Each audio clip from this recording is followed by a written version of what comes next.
అబ్బో ఆశ దోశ అప్పడం వడ.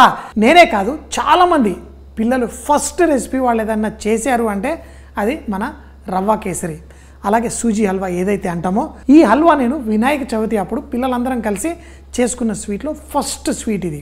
సో మరి చేయడానికి చాలా ఈజీ, కాస్ట్ ఎఫెక్టివ్ కూడా. ఎందుకంటే ఆ వీధి అందరి ఇళ్ళకి వెళ్ళి ఆ చందాలు ఎత్తుకొచ్చిన వాడిని నేను.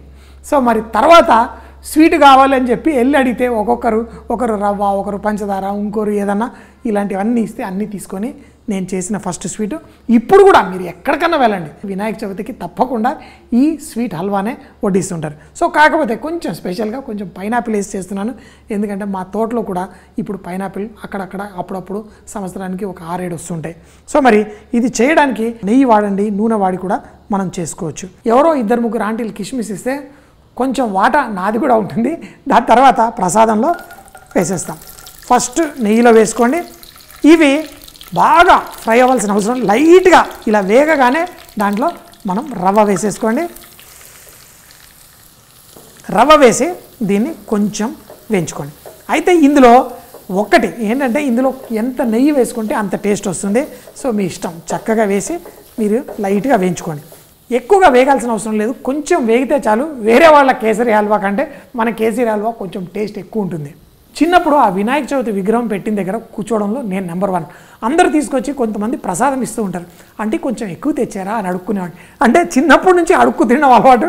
ఇప్పుడు కూడా ఏదైనా వండితే ఆ తినడం అనేది దేవుడికి ఇలా పెట్టానా నెక్స్ట్ మనం. సో అందుకే దేవుడు నాకు చాలా హ్యాపీనెస్ ఇచ్చాడు. ఆ స్వీట్లు తింటూ ఇంత హ్యాపీగా చూడండి. ఇలా కొంచెం వేగుతూ ఒక కమ్మటి సువాసన. మీకు కూడా మీ ఫస్ట్ స్వీట్ ఈ రవ్వ కేసరి అయి ఉంటే కనుక మీరు కూడా కామెంట్లో మీ టూ అని పెట్టండి. సో మరి మీకు కూడా ఆ వినాయకుడి బ్లెస్సింగ్స్ ఫుల్గా ఉంటాయి.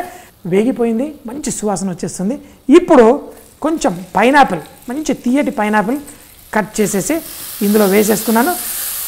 వేసి దాన్ని వేయించుతూ ఇప్పుడు నీళ్లు వేసేసుకోండి. నీళ్లు వేసిన వెంటనే కలపండి. చాలామంది ఏం చేస్తారంటే ఆ రవ్వతో పాటు షుగర్ కూడా వేసేస్తారు. అదొక టెక్స్చర్ వస్తుంది.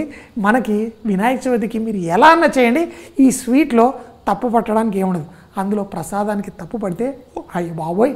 స్లోగా చిక్కగా అవుతూ కొంచెం ఆ కుంకుమ పువ్వు రంగు వేసుకుంటే బాగుంటుంది. చిన్నప్పుడు నాకు లడ్డూలు, ప్రసాదం, పులిహోర, దద్దోజనం ఇవన్నీ ఎంత ఇష్టం అంటే ఒక్కొక్క ఆంటీ రేపేం పట్టుకొస్తున్నారు ఆంటీ అని చెప్పేవాడిని. అంటే మేము విగ్రహం పెట్టిన చోట కూర్చొని 9 రోజుల తర్వాత వినాయకుడిని తీస్తుంటే కూడా బాధ అనిపించేది. ఎందుకంటే ఆ రోజుతోటి మన ఆటలు, మన పాటలు అన్నీ ఉన్న ఈ ప్రసాదాలు, స్వీట్లు మాత్రం ఉండవు.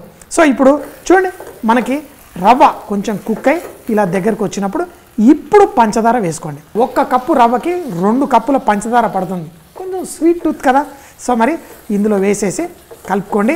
ఇప్పుడు మన హల్వా ఓహో ఆహా భలే అద్భుతంగా ఉంటుంది. సో మరి దీన్ని మరొక 4-5 నిమిషాల పాటు స్లోగా కుక్ చేస్తే ప్రసాదం రెడీ. ఇంతకంటే ఫాస్టెస్ట్, టేస్టియెస్ట్, అద్భుతమైన సూపర్ స్వీట్ మరి ఏది లేదు. చిన్నప్పుడు అయితే లొట్టలు వేసుకొని ఇంత ఆ వేడిగా తింటుంటే కూడా దాని మజానే వేరు. ఇప్పుడు ఈ కన్సిస్టెన్సీ ఉంది చూసారా, ఇలా కుక్ అయిన తర్వాత ఇలా ఉండాలి. ఇది కొంచెం చల్లారుతూ మంచిగా జ్యూసీగా భలే టేస్టీగా ఉంటుంది. అదే కనుక చిక్కగా చేశారనుకోండి ఆ రవ్వలాగా అలా ఉండకూడదు. దీనికి ఒక కన్సిస్టెన్సీ ఉంటుంది. తర్వాత మన యాలకుల పొడి.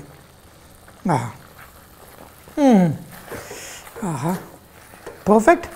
సో మరి స్టవ్ కట్టేసి మనం దీన్ని కొంచెం సేపు రెస్ట్ ఇద్దాం. మరి ఇంకేంటి, టేస్ట్ చేసేద్దామా? అబ్బో ఆశ దోశ అప్పడం వడ. నాకు తెలుసు ఇది కనుక నేను టేస్ట్ చేస్తే కామెంట్ సెక్షన్లో నన్ను దొబ్బుతారు. నేను దేవుడికి పెట్టి మాత్రమే టేస్ట్ చేస్తాను.